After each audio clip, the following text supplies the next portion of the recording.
Bonjour, c'est Coco et bienvenue dans Le Trope de Trop, le podcast d'une fan de romances contemporaines qui se pose beaucoup trop de questions. Ici, le programme est simple, on lit des romances, on chipe à fond et on analyse parfois un peu trop, je vous l'accorde. Bref, si c'est votre cas ou si vous avez envie d'entendre quelqu'un parler de bouquins sans se prendre au sérieux, vous êtes au bon endroit.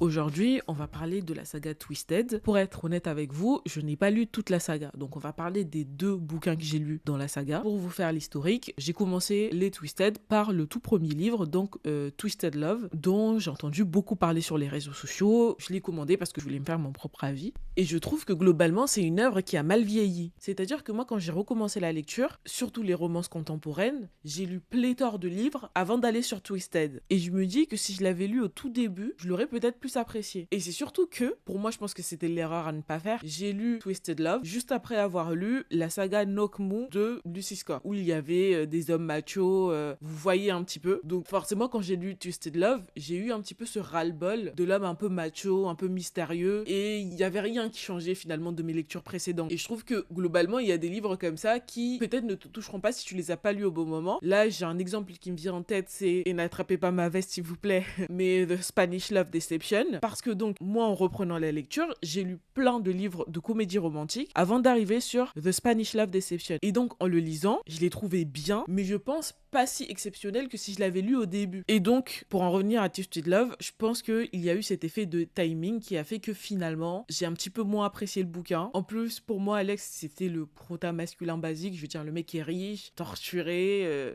il était dans son histoire de vengeance. Je pense juste qu'en fait, j'étais pas sensible au personnage d'Alex à ce moment-là. Pour vous dire, tout le truc à la fin avec le kidnapping, les trahisons, les révélations, ça m'a laissé un petit peu de marre. Par contre, moi, je donne un point au personnage d'Ava et au fait que, après tout ce qui s'est passé, elle lui ait pas pardonné facilement. Elle aurait pu ne pas lui pardonner du tout. Mais j'ai apprécié le fait qu'elle lui ait pas pardonné facilement. Je sais qu'il y a beaucoup de gens qui ont relevé le fait qu'il chante à la fin. C'est vrai que c'est un petit peu malaisant, mais en vrai, ça passait. Voilà, après avoir lu beaucoup de romances comme ça, je pense qu'il était un petit peu basique, ce qui fait que les mauvais côtés ressortaient un petit peu plus. Donc vous l'aurez compris, moi j'ai été hyper déçue de Twisted Love et donc j'ai voulu tout simplement arrêter la saga. C'est pour ça que j'ai pas lu les autres, mais il y a beaucoup de gens après, quand j'expliquais ça, qui me conseillaient d'aller lire Twisted Lies, qui me disaient non mais tu ferais mieux d'aller lire Twisted Lies, c'est vrai que Twisted Love c'est le moins bon, donc va lire Twisted Lies. Et donc je me suis dit pourquoi pas, allons essayer de lire Twisted Lies. Donc désolé les gens qui aiment bien lire les sagas dans l'ordre, c'est pas du tout ce que j'ai fait.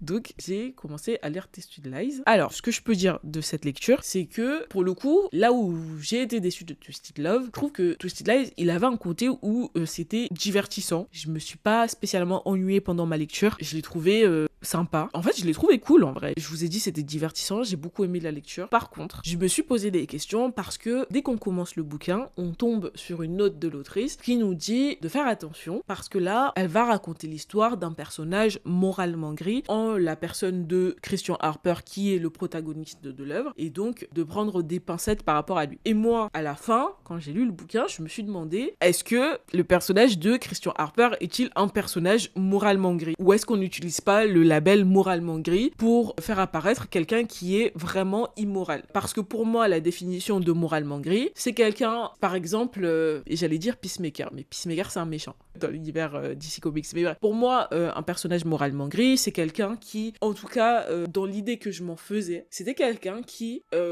avait de bonnes intentions, qui voulait essayer de faire le bien autour de lui, ou en tout cas qui avait, pas faire le bien, mais qui avait un objectif clair, mais pour lui, la fin justifiait les moyens. C'est-à-dire qu'il pouvait utiliser les stratagèmes les plus malhonnêtes pour arriver à ses fins, mais généralement, en tout cas, moi, dans l'idée que je m'en faisais, la fin n'était pas totalement égoïste. Là, je suis partie chercher une définition sur internet, donc qu'est-ce que c'est que finalement un personnage moralement gris? Et ça me dit que, alors, un personnage moralement gris est un personnage qui n'est ni purement bon, ni purement mauvais. Il se situe dans la nuance parce qu'il possède des traits et des caractères ou commet des actes qui appartiennent aux deux camps. Pour qu'un personnage soit officiellement classé comme étant gris, il doit répondre à au moins 2 de ces 3 critères. Donc, 1, des moyens discutables pour une fin noble. Ces personnages qui ont fait des choses choses atroces, mais pour une cause que la société juge bonne. Donc protéger sa famille, renverser un tyran, etc. Par exemple, Robin des Bois. Un deuxième critère, un conflit interne. Le personnage sait que ce qu'il fait est mal, il éprouve de la culpabilité, de l'hésitation et des remords. Ses actions lui coûtent psychologiquement. Et en troisième position, une absence de moralité absolue. Il n'obéit pas aux lois des hommes, mais à son propre code d'honneur. Il est cruel avec ses ennemis, mais d'une loyauté absolue envers ses alliés. Là, j'ai cherché la définition parce que mon but, ça va être de répondre à est-ce que Christian Harper est un personnage qu'on peut qualifier de moralement gris selon l'autrice, parce que je trouve que on se cache beaucoup derrière cette étiquette, alors que je trouvais qu'il avait fait des choses pas très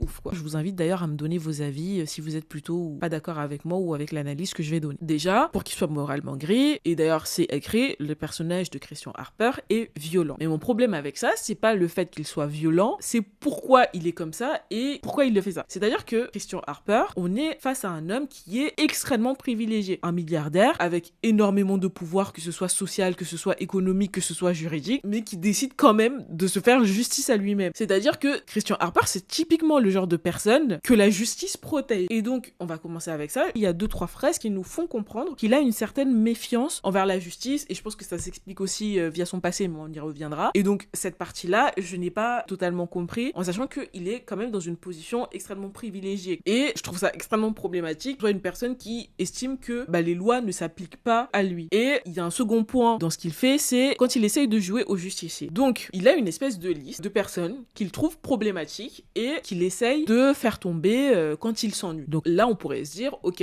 c'est une personne bien qui fait tomber des gens parce qu'ils ont des actions problématiques. Mais déjà, il fait pas ça par pur altruisme, déjà il fait ça parce qu'il s'ennuie. En fait, je comprends pas tout ce point sur la justice et sur le point qu'il détruit des milliardaires quand il s'ennuie, alors que il fait partie des gens qu'il vise. C'est-à-dire que lui-même, il a pas des actions hyper...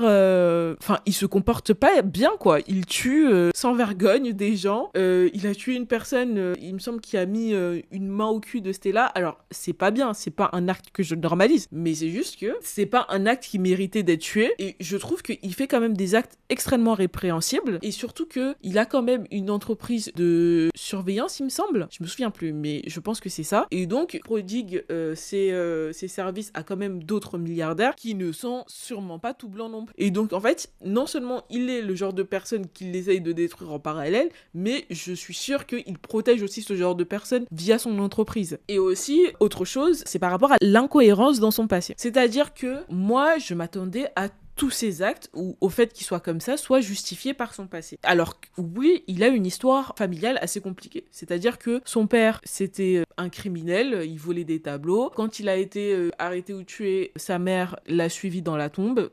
Elle pouvait pas, elle l'a suivi par amour. Mais le truc, c'est que son passé est là pour expliquer le pourquoi du comment il ne croit pas en l'amour. À aucun moment, son passé ne justifie la personne qu'il est. Enfin, à aucun moment, le passé n'explique la violence qu'il peut commettre. Et surtout que ce n'est pas une personne qui a grandi dans la pauvreté. C'est-à-dire qu'on nous explique qu'avant que son père soit arrêté, il faisait quand même partie d'une classe moyenne supérieure. Et après donc la tragédie avec son père, il a été recueilli par sa tante qui, elle aussi, faisait partie d'une classe moyenne. Il allait à l'université sans problème. C'est pas quelqu'un qui a eu des galères financières. Il a toujours, en tout cas, été bien loti, mis à part l'histoire avec ses parents qui, encore une fois, après, dites-moi si je me trompe, mais l'histoire avec ses parents est surtout, dans mes souvenirs, utilisée pour justifier son rapport à l'amour, aux relations, mais pas son côté moraligré, en fait. Par rapport à ça, au fait que ce soit un milliardaire, par rapport au fait que, littéralement, c'est quelqu'un qui a tout ce qu'il veut, par rapport à son passé, en fait, je comprends pas la mentalité actuelle du personnage et au fait qu'il ne croit pas en la justice pour une personne qui est littéralement protégée par le système. Le roman ne répond jamais à cette interrogation. Ah, et il y a une trope que je trouve dangereux avec lui, c'est le côté où il est violent avec tout le monde, sauf avec sa bien-aimée. Parce que dans la vraie vie, c'est pas comme ça que ça se passe. C'est-à-dire que une personne qui est violent de base avec tout le monde, il sera violent avec toi aussi. Un homme violent ne devient pas étrangement sain dans la sphère intime. C'est pas vrai, ça n'existe pas. Selon moi. mon opinion. Et aussi, je trouve qu'il y a un vrai problème aussi de romantisation de la violence parce que ça devient esthétique, ça devient sexy et ça devient attirant. Et c'est pour ça que j'avais un problème en fait avec le moral Y. Avec la définition que je vous ai donnée au début, vous pourrez me dire quel est votre avis. Mais moi, en tout cas, j'estime que ce n'est pas un personnage moral Y. Il n'a pas vraiment de conflit interne. Enfin, il n'éprouve aucune culpabilité en faisant ses actes. Peut-être qu'il a une fin discutable, noble. En fait, je pense que c'est dans ce point qu'il peut y avoir conflit entre vous et moi.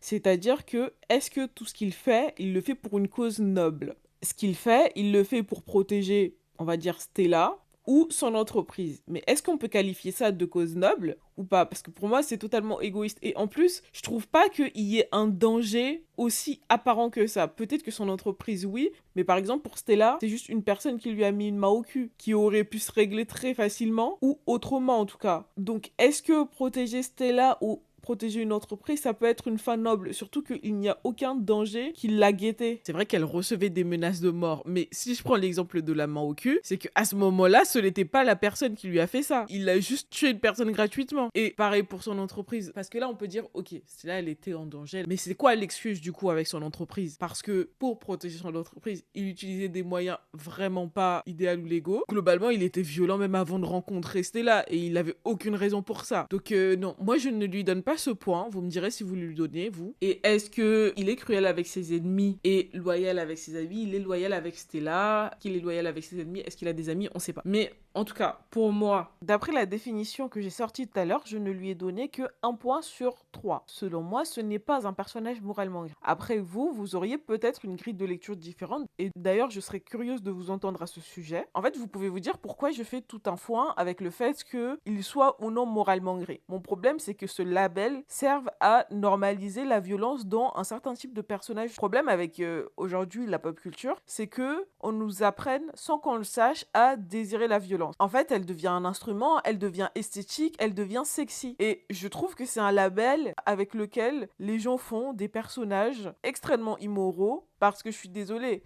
Là, je vais prendre un exemple un petit peu pop culture. On va prendre l'exemple de Thanos. Thanos pourrait être considéré comme un personnage moralement gris parce que dans tous les cas, tout ce qu'il fait, la cause qu'il a utilisée dans le film, c'était une cause noble. Il y a des gens qui le qualifient de personnage moralement gris et il y en a d'autres qui le qualifient de méchant, vous voyez. Pour en revenir à notre cher Christian Harper, le mec fait tout et n'importe quoi. Il n'a pas raison de faire ce qu'il fait. Il n'a pas de raison valable de faire ce qu'il fait. Juste, il est comme ça et ne venez pas me dire que la raison c'est Stella parce qu'il était comme ça bien avant de la rencontrer. C'est-à-dire qu'il y a plein de gens qui mettent en garde Stella quand ils savent qui elle commence à fréquenter. En fait, juste, s'il avait un autre métier ou s'il avait un autre statut que milliardaire, je pense que ça aurait été moins romantisé ou on l'aurait qualifié de criminel ou autre au lieu de lui mettre le label de moralement gris alors que, je suis désolée, le mec fait tout et n'importe quoi. Après, je dis ça, mais maintenant, il y a certaines dark romances où on qualifie le héros de moralement gris alors que les gens, c'est des fous du bus. Je pense juste que le label moralement gris,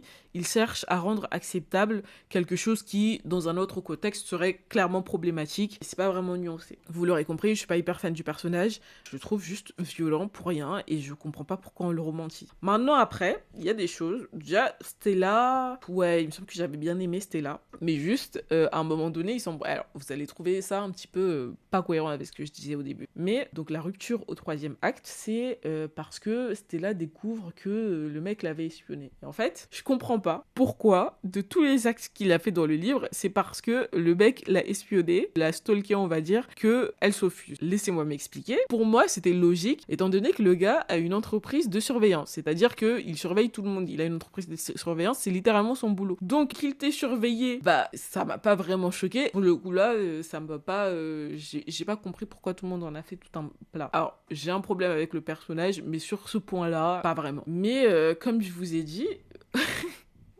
Moi, j'ai sorti toutes les critiques que j'avais sur l'œuvre. Pour autant, moi, j'ai trouvé l'œuvre divertissante. C'est-à-dire que quand je lisais, j'ai trouvé divertissante. J'ai beaucoup plus apprécié ça que Twisted Love. Mais voilà, Christian Harper, je ne comprends pas pourquoi il est dans les tops des book boyfriends à chaque fois. Je comprends pas le personnage. N'hésitez pas à me dire ce que vous avez pensé du livre et du personnage de Christian Harper. Voilà, ce sera tout pour moi. On se retrouve mardi prochain pour la critique du dernier Morgan Moncamble, La révolte de la reine. Est-ce qu'il est aussi féministe que ça? Merci de m'avoir écouté et à bientôt, j'espère.